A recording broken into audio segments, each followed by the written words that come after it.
ஒரு பணக்காரருக்கு ஒரு சின்ன பையன் இருந்தான். அவன் அடிக்கடி அவங்க அப்பா கிட்ட ஏதாவது ஒண்ண கேட்டுட்டே இருப்பான்.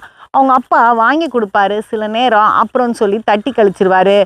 ஒரு நாள் அவன் ஒரு விலை உயர்ந்த விளையாட்டு ஜாமான கேட்டான். அது தரமும் நல்லா இல்ல. அதனால அவங்க அப்பா யோசிச்சாரு, இவனுக்கு பணத்தோட முக்கியத்துவத்த சொல்லிக் குடுக்கணும்னு. அடுத்த நாள் அவன் கிட்ட ஒரு காச குடுத்தாரு. அப்புறம் சொன்னாரு, "இந்த காச நீ தூக்கி போட்டுருன்னு." அவனும் தூக்கி போட்டுட்டான். அதுக்கு அடுத்த நாள் பையன கூப்பிட்டு, "இன்னைக்கு நீ ஒரு காசு சம்பாதிச்சுட்டு வரணும்" அப்படின்னு சொன்னாரு. இவன் ஒரு கடையில போய் வேலை செஞ்சு, பெட்டியெல்லாம் அடுக்கி வச்சு, அதுல கிடைச்ச காச கொண்டு வந்து அப்பா கிட்ட குடுத்தான். அவங்க அப்பா அத தூக்கி வீசிட்டாரு. இவனுக்கு கோவம் வந்துருச்சு.